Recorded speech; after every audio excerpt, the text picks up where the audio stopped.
ทิศหน้านี่ก่อนหมอสิไปเวียดไปเฮ็ดผม หึ ไปเฮ็ดผม เพศผม โดยแล้วเวียนล่ะเสียค่าไฟค่าน้ำเกิดซื้อเขานี่ สิไปเสริมสวยบ่ เด้อ อยากงาม โดย เอ้ย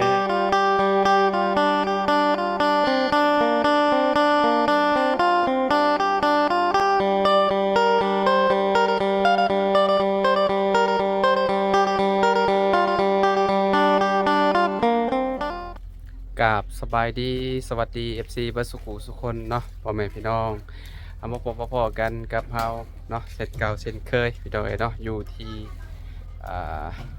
เพื่อนน้องไม้เด้อพี่น้องเด้อเนาะFC คือสิคุณหูคุณตาอยู่พี่น้องเอ้ยเนาะมื้อนี้เขามาเยี่ยมมายามทางน้องไม้เพิ่นเนาะไม้ก็ถึงจังหวะน้องเพิ่นอยู่เฮือนพอดีเลยพี่น้องเอ้ยเนาะเป็นจังไดเด้มื้อนี้เนาะพักผ่อนบ่หรือว่าจังไดเนาะเอาเดี๋ยวเข้าไปหาทางน้องเพิ่นก่อนพี่น้องโดยพี่น้องเอ้ยเนาะโอ้ สวัสดี สวัสดีเด้อ โดนแล้วบ่ได้เห็นว่ากินฮอด โดยเอาให้น้องหน่อยเด้อฝากไว้ให้น้องลวกกินแน่เนาะพี่น้องเอ้ยหลายมื้อเลยเนาะบ่ได้พ้อกัน โดย ประมาณทิศ2ทิศได้แล้วมั้งเนาะมองมาเนาะ โดย ตั้งแต่เจ้าสอนเพิ่นว่าเนาะ ไปสอนปลาอยู่ สอนปลาอยู่หนองน้ำเนาะ โดย เป็นเอาได้มื้อนี้คือได้อยู่เฮือนอยู่ซาน เจ็บแขวไปบ่ได้บ่นี่ เจ็บแขว โดย เออ ว่าเมื่อวานนี่เขาบ่ได้เจ็บลายมื้อนี้มันจะอยู่เฮือนก่อน อืม มื้ออื่นอีกสิไป อันนั้นเด้อต้มน้ำ โดย ต้มน้ำบ่ค่อยเบิ่งกระเจ้าสอนมาคือว่าต้มน้ำเลยเอาเกลือใส่แล้วก็บ้วน บ้วนปาก ลงเฮ็ดอยู่ เด้อลองเบิ่งเด้อ โดยยังบ่ได้กินข้าวแต่เช้ากินบ่ได้ หรือว่าใบอันนั้นน่ะใบผักอีเลิศเด้อยำแล้วก็เอาแปะใส่บนที่ว่ามันปวดลองมึงเด้อ โดย อ่าเจ็บจังมือเลยเกาะ ประมาณ3 มื้อแล้ว 3 มือเลย โดย แขวมองใดล่ะ นี่วันนี้ ตัวสุดเลยบ่ โดย โอ้ทรมานได้เนาะ โดยยังไม่ได้กินข้าว บ่ได้รับบ่ได้นอนเลยได้นี่มันปวดนี่ปวดขึ้นมาฮอดพี่เลยบ่ มีฮอดเท่านี้ อ๋อปวดแต่มองนี้ นี่หมด อืมอยู่ยาก โดยว่ามื้อนี้ว่าสิไปหาแคมแหละไปหาบ่ได้เมื่อวานนี้ก็ต้องไปหาให้ได้เมื่อวานนี้ไปหาแคมคือกัน เจ็บก็บ่ได้อยู่ โดย ไปหาอย่างเดียว ไปมื้ออื่นก็ไปหาต่ออีก มื้ออื่นไปอีก โดย เจ็บก็อดเอา เจ็บก็อดได้อยู่กระเชียร์ค่าไฟค่าน้ำ เอ่อ ช่วงนี้เขาซื้อมื้อนั้นโล 3,000 คือลดลงแล้วบัดนี้ นี่เขาขึ้นอีกโล 5,000 แต่ตอนนั้น 7,500เขาซื้อ อืมเพิ่นลดลงเนาะ อืม น้องทายไปใช่ เขาไปลิ้น ไปลิ้นบ่ โดย FC คอมเมนต์มาอยู่ว่าน้องไม้เราสวยขึ้นเนาะว่างามขึ้นว่ะเราเป็นสาวเลยเด้แล้วเรารู้จักแต่งตัวเลยเด้พี่น้องเอ้ยหน้าก็ใสเนาะเดี๋ยวนี้เนาะหน้าใสขึ้นกว่าเก่าได้ พวกเรานั้นด ฮะ ำตัวนั้นกระจอยส่วนนี้มันอวดอีกเขา ตุ้ยขึ้นบ่เจ้าว่าจะตุ้ยขึ้นบ่ เลย เออ ตัวนั้นอย่างโฮโลตัวนั้นสี่ตัวอะไร39 39โลตอนนั้นตอนนี้เท่าใด 43แล้ว 43โอ้ขึ้นมาหลายเติบเนาะหลายโลเติบเนาะ เลย กินแซ่บบ่ เลยส่วนนี้เป็นแสบอยู่ แต่ว่าเจ็บแขว กินบ่ค่อยอันคักปานใดเนาะ เลยยังไม่ได้กินข้าวอยู่ อื ไม่ได้ ม เจ็บ ข้าวเช้านะยังบ่ได้กิน เลย เพราะว่าประมาณ10โมงน่ะเด้10โมงปลายๆแหละ ใครอยุติส่วนนี้ว่าไปเวียดเมื่อซื้ออาหารกิน คือสิได้เงินหลายอยู่เนาะช่วงนี้เนาะไปขายแคมตลอด ได้ร้านหนึงแล้ว เจ้าเก็บเมียนรายล้านแล้วบ่ เลย โอ้ แล้วเงินเวียดเงินลาว600,000 ล้านเงินเวียดก็ถ้าเป็นเงินลาวน่ะ600,000บ่ เงินลาวว่าเงินลาวเป็นเงินลาวเฮาแม่นเป็นเงินลาวว่าเงินเวียดเงินเวียดเจ้าได้เท่าใด ล้านหนึง ล้านหนึ่งเงินลาว600,000 โดย โอ้สิฮอดโอ้สิฮอด2ล้านเลยตัวนี่ ยังบ่ได้อยู่ ล้านปลายเนาะ โดยว่าเงินเวียดเขาเปลี่ยนเท่าใด เฉพาะของเจ้าผู้เดียวบ่ โดย อืม ลาทางเฮากินแน่ น้องทายก็ได้อยู่บ่ มือก็50เฮากินว่าสิไปซื้ออาหารอยู่ในเวียด ว่าช่วงนี้คนลงอยู่พอ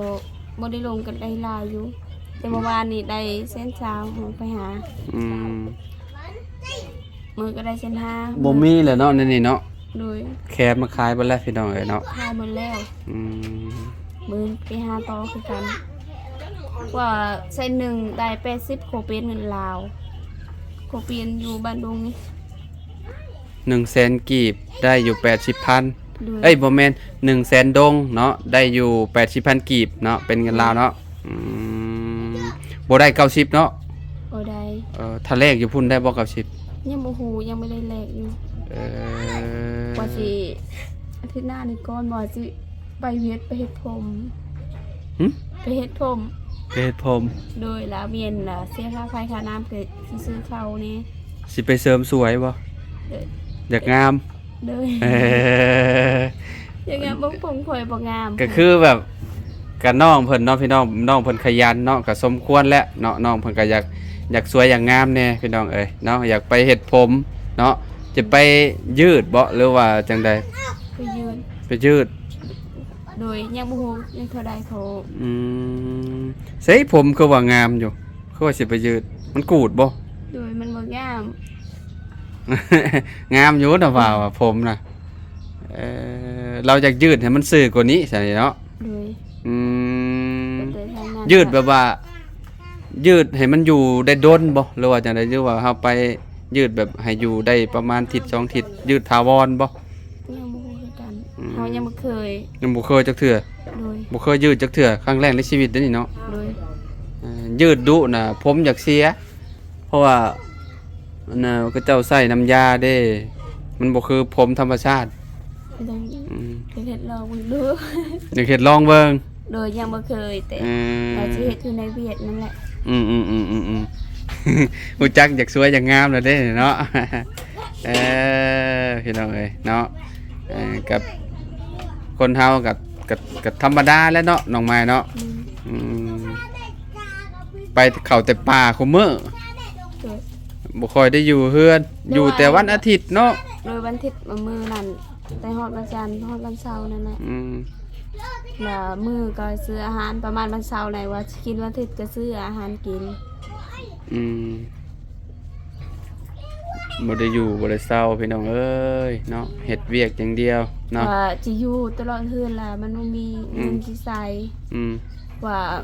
พ่อแม่หาบ่ได้ได้ต้องเฮาไปหา เฮาต้องหาเอาเองเนาะ โดยต้องซื้อสิ่งใดจะอยากได้ก็ซื้อ เออ ว่าพ่อแม่อยากซื้อข้าวแน่ โดย มีอยากได้เสื้อก็ซื้อเสื้อ อืมเงินเฮาหาเนาะเฮาบ่ได้ขอเพิ่นเนาะ โดย เอ่อ มีแต่เฮาซื้อเสื้อซื้อหยังมีแต่เงินเฮาเองว่าสิไปรับจ้างเขา โอ้คักเนาะสมควรอยู่พี่น้องเอ้ยเนาะน้องไม้เพิ่นได้เฮือนได้ซ่านก็ย้อนความดุความขยันของน้องเพิ่นนี่แหละพี่น้องเอ้ยเนาะ เฮาก็ดีใจทางผู้ใหญ่ใจดีทาง FC ยังบ่เคยลืมบุญคุณเพิ่นเนาะ โดยทางทีมงานถึงมาสอนจนหดใดวันนี้ แต่ช่วงนั้นเพื่อนอยู่ก็ยังบ่มี อืมก็มื้อนี้สบายขึ้นหลายเท่าเนาะเฮาก็บ่ได้กังวลว่าเรื่องเฮือนเรื่องซ่านบัดนี้เนาะ โดย มีแต่หาเงินอย่างเดียวเสียค่าน้ำค่าไฟเนาะล่ะเนาะ โดย อืม ว่ายังเพิ่นตกแล้วสบายอยู่ อ่า แต่เก่านั้น ห้องน้ำก็สะดวกสบายเนาะบ่ได้ไปทางป่าไปหยังแล้วบัดนี้เนาะ โดย ใส่คล่องนั่นล่ะว่าห้องน้ำ ใส่ เจ้าว่ายังบ่ได้เจ้าว่ายังบ่เข้าซั่นบ่จักเจ้า เข้าแล้ว เข้าแล้วเนาะ โดย เป็นจังไดเข้า สบายอยู่ เออ บ่ได้คืออยู่ในป่า เออ แต่ช่วงนี้เคยเข้า เวลาฝนตกฟ้าลงเจ้ากับบ่ยาก โดย มันสะดวกสบาย โอ้ เป็น100เท่าพุ่นแหละเนาะ โดย อ่าดีกว่าแลนเข้าไปป่าอยู่คุมื้อเนี่ยมันป่ามันเริ่มจากเบิดแหละ บ่ค่อยมีป่าเลยได้ หมกเขา ก็เจ้าเฮ็ดสวนมันบัดเด้อเด้ โดย อืมพี่น้องเอ้ยเนาะก็ดีใจนำน้องเพิ่นเนาะน้องเพิ่นได้เฮือนหลังงามๆอยู่พี่น้องเอ้ยเนาะได้กินได้หยังกินจะข้าวล่ะ หมูมีอาหารกิน อืมลวกมีนั่นล่ะเนาะ กินมีและสิ อ่า ใส่ผักกาดนะ ลวกใส่ผักกาดเอา โดยผักกาดเฮาอยู่ส่วนนั้นก็สิหมดแล้ว ก็คือแบบเวลาเจ้าไปขายอยู่เวียดนี่เจ้าไปขายให้พ่อค้าก็เจ้ามาหับเลยบ่หรือว่าจังใดไอ้พวกแคมพวกหยังนี่ เวียน บ่ได้ไปนั่งขายติ บอกว่าเฮามาตีคายโลด เออไปปึบแล้วก็เจ้าก็หับเอาปึบเลยแล้วก็มาเลย โดยเบิ่งก็จนบ่มีมันเขาตากอีกลายเลยกูซื้อ อืม กูเฮ็ดเดินตากแคมนั่นน่ะ เจ้าส่งไปทางใดเด้นี่เนาะขายต่างประเทศบ่ไม่พลอยนี่ไม่กวดเนาะ ยังบ่ฮู้คือกัน หรือว่าขายแต่ในประเทศก็เจ้าบ่เนาะก็เจ้าหับซื้อแบบซื้อหลายเลยเด้พี่น้องเอ้ยเนาะ โดยจน แถวหมู่บ้านนั่นน่ะบ้านหนองหังก็เจ้าเฮ็ดขายคือกันน่ะก็ได้ก็เจ้าเก็บมาขายหลายบ้านนี่หยังล่ะลืมชื่อเลยบ้านหนองหังน่ะอืม จนเขาเอาประมาณมันแคมนั่นแหละกูซื้อ แคมจนบ่มีพุ่นแหล้วเนาะ โดยแต่มือนั้นประมาณเท่าไหร่ มันออกดอกแบบมันบานแห้งน่ะก็บ่ได้เอาบ่โตที่ว่ามันบานแห้ แต่ ง นั้น น่ะ ก็เอาหมดโล 5,000กูซื้อ เอาคือกันบ่ตัวบานแห้งก็ได้ เอา เออ โลตัวนั้นเบิดเขาออกนั้นโลประมาณ 7,000 นั่นแหละ อืม มือก็ขึ้นมือก็ลงบ่ฮู้คือกัน อืม แต่มื้อนั้นไปขายมะเขือตัวได้เท่าใดไอแต่400,000 เทิงบ่ได้ขายใหม่ๆนี่บ่ โดย เออ ไปหา ยังบ่เบิดอยู่หม่องพริกเจ้าเนาะ ประมาณเดือนหนึ่งไปเอาเทื่อนึง เดือนหนึงไปเก็บเทื่อหนึง บ่แม่นคือปีกายนี่ประมาณเทื่อนึงก็ได้เก็บแล้ว อืม นี่ก็อยาก บ่ได้เก็บมาบ่มื้อนี้ บ่ สิซื้อซอย บ่มีแล้ว เมื่อบ้านได้มื้อนี้นะ เอ้ยบ่ได้บ่มีของฝากให้ละบ่าวแล้วมื้อนี้ บ่เป็นหยัง ประมาณเดือนหนึงเก็บเทื่อนึงแหละมันบ่ โดย มีแล้วส่วน โดย นี้ อืม เอาได้แต่มื้อนั้น400,000 อืม ทางเอาแคมทางโฮไปหามักเพชรแหน่มื้อนั้น อืม ว่าแม่เฮาเอาแคมแต่เฮากับน้องทายไปเก็บมักเพชรอยู่ เอ มื้อนั้น อ เป็นมื้อตอนนั้นล่ะไปเวียดรถ2คนพี่น้อง อ่า ซุ่งนี้รถมันหลายลีมันยากเขาเฮ็ดเส้นทาง แม่นอยู่ก็เจ้าเฮ็ดทางใหม่พี่น้องไงเนาะแบบว่ารถก็หลาย เขาเฮ็ดให้มันกว้าง ขี้พุ่นก็ควรกุ้มๆเนาะก็จะเห็นไว้เนาะ จน อ่า ที่ดินจนเข้าในตา ครับรถอย่างง่ายเด้ครับรถจักรนี่ขี้พุ่นควรเข้าตามกุ้มแล้วเนาะ เมื่อวานนี้เขาลมหมดนี่ ฮะ เขาลม เมื่อวานจะล่มอยู่ไส ลมอยู่ในเวียดนั่น ขับรถจักรนี่ล่ม โดย ล่มแฮงบ่ พอดีให้เขาประมาณเขาส่วนรถหมู ชนรถหมู่ โดยเขาบูฮูเขา อ่า เขาว่าเขาขึ้นปูนั่นเขาไปเห็นเด้ ชนอยู่ไสอยู่ เขาจดรถว่าเขาเก็บมาปลาเขาตก อ๋อเก็บปลาแล้วเจ้าก็ขับตามเขา โดย ชนก้นเขาบ่ โดย แม่ ก็ เขา เจ้าจอดกระทันหันนะนี่เนาะ โดยพระจีเห็นเนาะขึ้นภูมันยากเด้คนมันหลาย อืม ทางรถใหญ่แน่ อืม เขาทางนั้น ชุมเจ้าไปทางลัดบ่ ไปทาง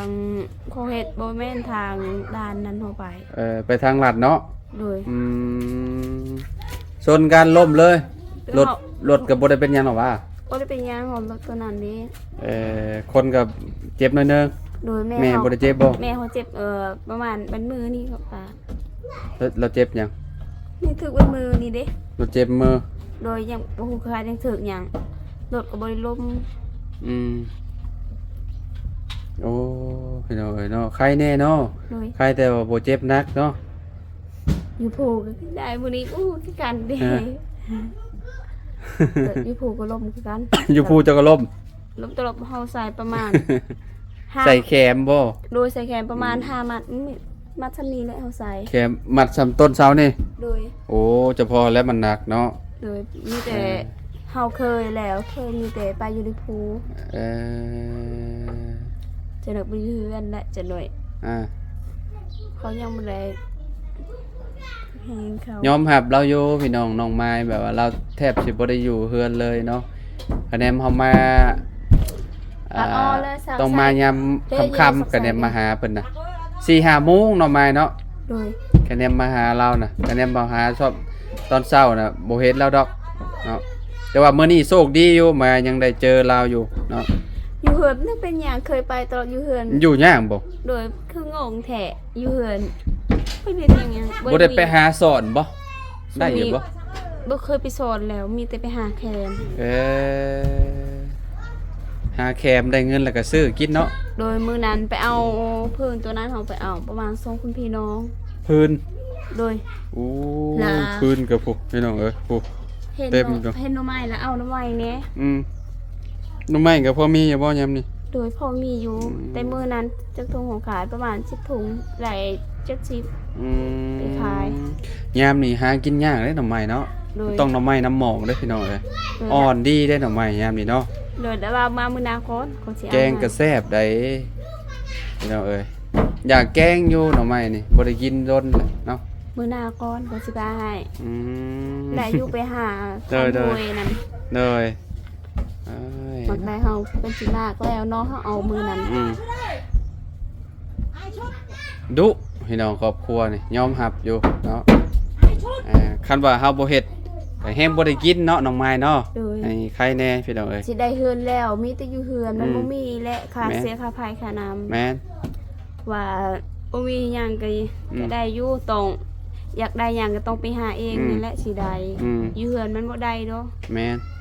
สิ1,000ล่ะเจ้าไว้ได้และบ่ได้ไปหา อืม บ่ได้ไปรับจ้างเขา แม่น มื้ออื่นบ่ได้ไปไสก็ไปรับจ้าง ไปตัดต้นมัน เขาเจ้าจ้างวันเท่าใดตัดต้นมัน ประมาณ3 โมง4 โมงเขาเลิกประมาณเส้นหนึงของ วันละแสน โดย โอ้วันละแสนนี่ก็ตกเป็นเงินไทยนี่ประมาณ100กว่าพี่น้อง100กว่าบาทเนาะ โดย ก็ดีกว่าอยู่ละล่าเนาะ โดย ได้เงินซื้อแนวอยู่แนวกินพร้อมพี่น้องเอ้ยเนาะวันละแสนกีบช่วงนี้ก็คนทอนมันหลายพี่น้องเอ้ยเนาะทอนมันเจลแซวเนาะขายโลละ